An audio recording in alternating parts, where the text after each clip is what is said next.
सुभान अल्लाह, माशा अल्लाह। बहुत ही बेहतरीन महफिल सजी हुई है बनाम अजमत मुस्तफ़ा कॉन्फ्रेंस। अब नात खानी से हटकर तकरीर के लिए अब आपके सामने मोहम्मद रेहान रजा तशरीफ ला रहे हैं। उनका इस्तकबाल नारे तकबीर से कर लिया जाए। नारे तकबीर, नारे रिसालत, नारे रिसालत। ऐसे काम नहीं चलेगा हजरत मोहतरम। अब आप अजमत मुस्तफ़ा कॉन्फ्रेंस में बैठे हुए हैं। हजरत मोहतरम हजरत तशरीफ ला चुके हैं, उनके चेहरे अनवर की ज़ियारत करनी है। हदीस शरीफ में आया कि जो हजरत उलमा किराम की ज़ियारत करते हैं उन्हें सवाब दिया जाता है, मगर हजरत मोहतरम यहाँ उलमा नहीं आ रहे हैं, बल्कि हुजूर के खानदान सैयद सोहेल मियां साहब तशरीफ ला रहे हैं। नारे तकबीर, अपने हाथों को हवा में लहराते हुए बोले नारे तकबीर, नारे रिसालत, अज़मत मुस्तफ़ा कॉन्फ्रेंस, नारे तकबीर, नारे रिसालत। हम एहतराम मोहब्बत की बात करते हैं, नबी पे जीते हैं और उनकी अदा पे मरते हैं। कुछ इस तरह से भी सुन्नत को आम करते हैं, मिले जो कोई पहले उसको सलाम करते हैं। अस्सलामु अलैकुम व रहमतुल्लाहि व बरकातुहू। अल्हम्दुलिल्लाह नहमदुहु व नस्तईनुहु व नस्तगफिरुहु व नु'मिनु बिही व नतवक्कलु अलैहि व नऊज़ु बिल्लाहि मिन शुरूरि अनफुसिना व मिन सय्यिआति अअमालिना। मन यहदिहिल्लाहु फला मुदिल्ल लहु व मन युद्लिलहु फला हादिय लहु।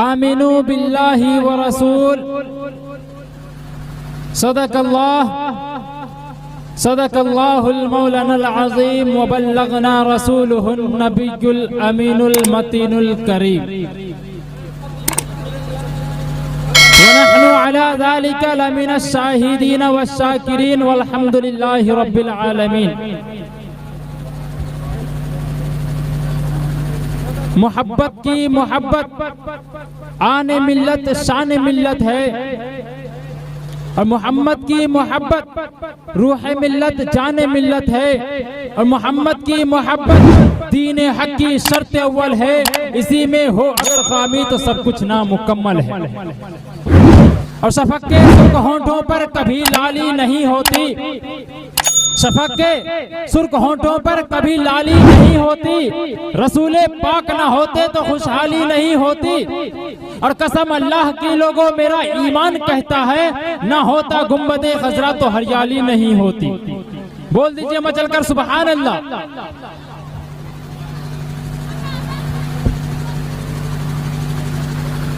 आमिनू बिल्लाहि व रसूल। खल्ला के दो आलम का इरशाद है कि ए लोगों, तुम ईमान लाओ अल्लाह और उसके रसूल पर। तुम ईमान लाओ अल्लाह और उसके रसूल पर, यानी तुम इस बात का इकरार करो कि अल्लाह तबारक व तआला के सिवा कोई माबूद नहीं, यानी कोई इबादत और परस्तिश के लायक नहीं, और मोहम्मद सल्लल्लाहु तआला अलैहि वसल्लम अल्लाह के रसूल हैं। किसके रसूल हैं? अल्लाह के रसूल हैं। और कलमा तय्यबा का तर्जमा भी यही है।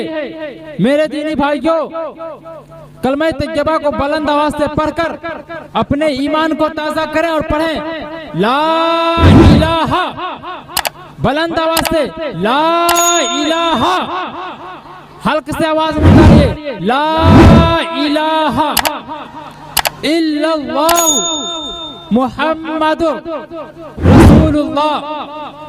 हजरत, यही कलमा तैयबा इस्लाम का दरवाजा और दीनो ईमान की बुनियाद है।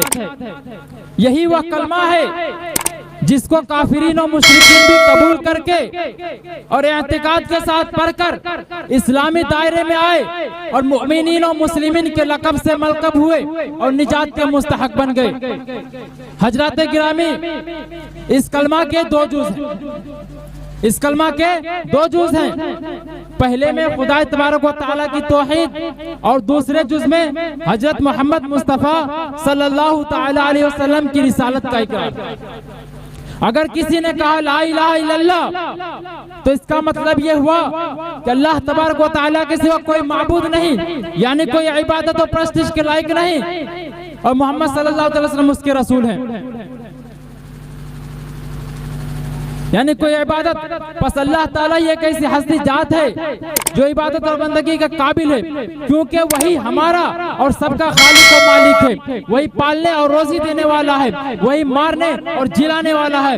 बीमारी और तंदुरुस्ती, अमीरी और गरीबी, हर तरह का बनाव बिगाड़ और नफा व नुकसान सिर्फ उसी का कब्जा कुदरत में है। और उसके सिवा जमीन और आसमान में जो हस्तियां हैं, खा इंसान और फरिश्ते, सब उसके बंदे और उसके पैदा किए हुए हैं। और उसकी खुदाई में कोई उसका शरीक और साजी नहीं, और ना ही उसके हुक्मों में उलट पुलट का कोई इख्तियार है, और ना उसके कामों में दखल देने की किसी को मजाल है। लिहाजा बस वही इस लायक है कि उसकी बंदगी और प्रस्तिश की जाए, उसी की बारगाह में गिरगिरा कर दुआ मांगी जाए, क्योंकि वही हकीकी मालिकुल मुल्क और अहकमुल हाकिमीन है।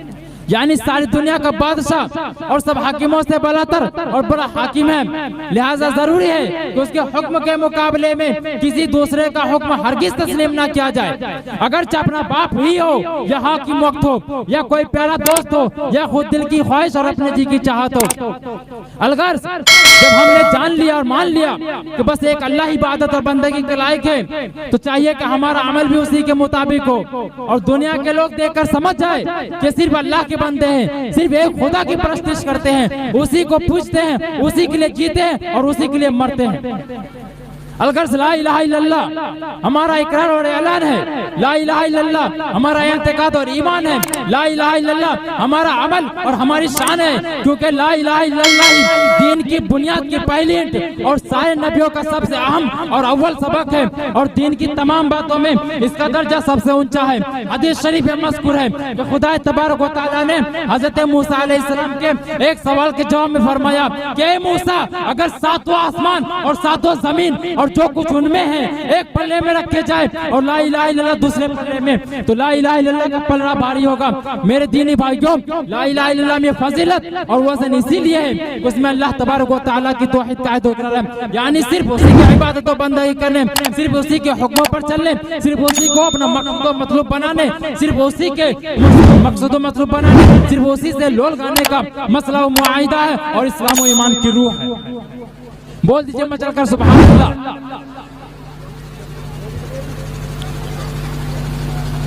बिरादरान इस्लाम, अब तक तो आपने कलमा के पहले जुज यानी ला इलाहा इल्लल्लाह का बयान सुना।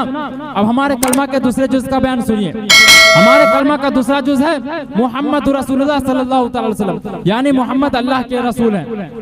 इसमें हुजूर आका इनामदार, मक्की मदनी के ताजदार, दोनों आलम के मालिक व मुख्तार अहमद मुस्तफा मोहम्मद मुस्तफा सल्लल्लाहु तआला अलैहि वसल्लम के रसूल खुदा होने का इकरार और ऐलान है। हुजूर ताजदार मदीना सल्लल्लाहु तआला अलैहि वसल्लम के रसूल होने का मतलब यही है कि आपने जो बातें इस तरह की दुनिया को बतलाई हैं वो सब बिल्कुल और सही है। मसलन कुरान मजीद का खुदा की तरफ से होना, फरिश्तों का होना, कयामत का आना और कयामत के बाद मुर्दों का फिर से जिंदा किया जाना और अपने अपने अमाल के मुताबिक जन्नत और दोज़ख में जाना। अलगर्ज हुजूर ताजदार मदीना सल्लल्लाहु अलैहि वसल्लम के रसूल खुदा होने का मतलब यही है कि आपने जो बातें इस तरह की बतलाई हैं वो सब बिल्कुल हक है। जिनमें शको शुबा की कुछ गुंजाइश नहीं। और इसी तरह अपने लोगों को जो हिदायतें की, जो अहकाम दिए, वह सब दरअसल खुदाई अहकाम और खुदाई हिदायत हैं जो आप पर बतौर वही नाजिल किए गए थे। मेरे दीनी भाइयों, आपने इसी से समझ लिया होगा कि किसी को रसूल मानने से खुद ब खुद ये लाजिम आ जाता है कि उसकी हर हिदायत और हर हुक्म को माना जाए, क्योंकि अल्लाह तबारक व तआला किसी को अपना रसूल उसी वास्ते बनाता है कि उसके जरिए अपने बंदों को वो अहकाम भेजे जिन पर वो बंदों को चलाना चाहता है। कुरान अज़ीम में फरमाया गया है, वमा अरसलना मिन रसूलिन इल्ला लियुत्तअ बिइज़्निल्लाह, और हमने हर रसूल को इसीलिए भेजा कि हमारी फरमान से उसकी इताअत की जाए, यानी उसके हुक्मों को माना जाए। अलगर रसूल मोहतरम पर ईमान लाने और उनको रसूल मानने का मकसद व मतलब ही होता है कि उनकी हर बात को बिल्कुल हक और सही माना जाए, उनकी तालीम व हिदायत को खुदा की तालीम व हिदायत समझा जाए और उनके हुक्मों पर चलने का फैसला कर लिया जाए। बस अगर कोई शख्स कलमा तो पढ़ता हो मगर अपने मुतालिक उसने ये तय ना किया हो मैं हुजूर सल्लल्लाहु तआला अलैहि वसल्लम की बतलाई हुई हर बात को बिल्कुल हक और उनके खिलाफ तमाम बातों को गलत जानूंगा, तो दरअसल वो मोमिन और मुसलमान ही नहीं बल्कि हकीकतन उसने मुसलमान होने का मतलब ही नहीं समझा है। हालांकि ये खुली हुई बात है कि जिसने कलमा पढ़कर हुजूर सल्लल्लाहु तआला अलैहि वसल्लम को खुदा का बरहक रसूल तस्लीम कर लिया तो हमारे लिए जरूरी है उसकी हर हिदायत और हर हुक्म को माने। कलमा तय्यबा यानी ला इलाहा इल्लल्लाह मुहम्मद रसूलुल्लाह सल्लल्लाहु तआला अलैहि वसल्लम असल में एक अहद व इकरार है, असल में एक अहद व इकरार है इस बात का कि मैं काबिल परस्तिश और लायक इबादत सिर्फ खुदा को ही समझता हूँ और हजरत मोहम्मद मुस्तफ़ा सल्लल्लाहु तआला अलैहि वसल्लम को खुदा का बरहक रसूल तस्लीम करता हूँ। इसलिए अब मैं उम्मती की तरह उनकी इताअत व पैरवी करूंगा और उनकी लाई हुई शरीयत पर अमल करता रहूंगा। दरअसल इसी अहद व इकरार का नाम ईमान है और तौहीद और रिसालत की शहादत देने का भी यही मकसद है। एक वाक्य मैं आप हज़रात के सामने पेश करूं। आका ने एक अरबी से घोड़ा खरीदा और कीमत दे दी और फरमाने लगे कि मैं घोड़ा कल लेकर जाऊंगा। जब दूसरे दिन नबी तशरीफ लाए तो अरबी मुकर गया और फरमाया हलुमा शहीदई यशहदु अन्नी बिअतुकुम, कोई शाहिद कोई गवाह पेश कीजिए जब ही आपको घोड़ा मिलेगा। जिस वक्त नबी पाक सल्लल्लाहु तआला अलैहि वसल्लम घोड़ा लिए थे उस वक्त कोई शाहिद कोई गवाह मौजूद न था, इसलिए नबी पाक सल्लल्लाहु तआला अलैहि वसल्लम खामोश, जमीनो ज़मा खामोश, अर्ज़ो कुर्सी खामोश, लौहो कलम खामोश, सबके सब खामोश।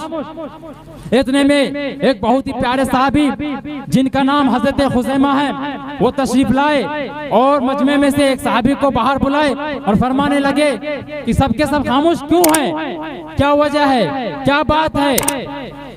तो फरमाने लगे कि कल नबी ने घोड़ा खरीदे थे लेकिन आज अरबी देने को तैयार नहीं है, अरबी मुकर गया। तो हजरत खुज़ैमा ने फरमाया चलो मैं नबी करीम की तरफ का शहादत दे देता हूँ। आ गए हजरत खुज़ैमा, फरमाया अरबी कान खोल कर सुन ले, कल मेरे आका ने तुझसे घोड़ा खरीदा था, कीमत कीमती मैं इस बात की शहादत देता हूँ। शहादत मिली, अरबी ने सरकार के हवाले घोड़ा किया, वो बड़ी तेजी से अरबी भागा। वो जानता था कि थोड़ी देर के बाद अगर लेट हो गई तो हजरत उमर की तलवार देखी जाएगी, भागा बड़ी तेजी से। लेकिन गौर से सुनिए, जहाँ तक मैं आपको पहुँचाना चाह रहा था पहुँचा चुका हूँ, जो बात मैं आपको बताना चाह रहा था वहाँ पहुंचा चुका हूं। हजरत खुज़ैमा ने कहा या रसूल अल्लाह, जहां तक देखकर गवाही देने की बात है तो आपने फरमाया खुदा है, मैंने देखा नहीं खुदा को मान लिया। आपने फरमाया अर्श आज़म है, मैंने आज देखा नहीं मान लिया। आपने फरमाया जन्नत है, मैंने नहीं देखा मान लिया। आपने फरमाया जहन्नम है, मैंने नहीं देखा मान लिया। आपने फरमाया किरामन कातिबिन, आमल की किताबों के लिए कंधे पर रहते हैं, मैंने नहीं देखा मान लिया। आपने फरमाया मुनकर नकीर कब्रों में आते हैं और मर रब्बु का मा दीनु का मा कुन्तु तक़ूलु फी शानी हक़्क़ि हाज़ा रजुल, ये सवाल करते हैं, मैंने नहीं देखा मान लिया। बैतुल मामूर के बारे में आपने बताया, सिदरतुल मुंतहा के बारे में आपने बताया, मैंने नहीं देखा मान लिया। हज़रत आदम के बारे में आपने बताया, शीश के बारे में आपने बताया, ज़करिया के बारे में आपने बताया, याकूब के बारे में आपने बताया। कमोबेश 1,24,000 नबियों के बारे में आपने खबर दी, हमने उन नबियों को देखा नहीं, आपने बताया, हमने मान लिया है। या रसूल अल्लाह, जब आपने फरमाया है कि मैंने घोड़ा खरीदा है तो मैंने देखा नहीं मान लिया। बोल दीजिए मचल कर सुभान अल्लाह, और जरा जोर से बोलिए सुभान अल्लाह, माँ के नाम पे बोलिए सुभान अल्लाह। जो एक मर्तबा सुभान अल्लाह कहता है उसको 70 नेकियां मिलता। फिर दुरुस्त अल्लाहुम्मा सल्ली अला सय्यिदिना नबिय्यिना मौलाना मुहम्मदिन बारिक वसल्लम सल्लु अलैहि सलातु व सलामुन अलैका या रसूलुल्लाह सल्लल्लाहु अलैहि वसल्लम। बहुत खामोशी के साथ आप उस नबी के ऊपर दुरूद भेज रहे हैं जिसके सदके में हम दुनिया में आए। जरा एक बार और दुरूद से पढ़िए बुलंद आवाज से, सल्लल्लाहु अलैहि सल्लल्लाहु अलैहि वसल्लम सलातु व सलामुन अलैका या रसूलुल्लाह सल्लल्लाहु अलैहि वसल्लम।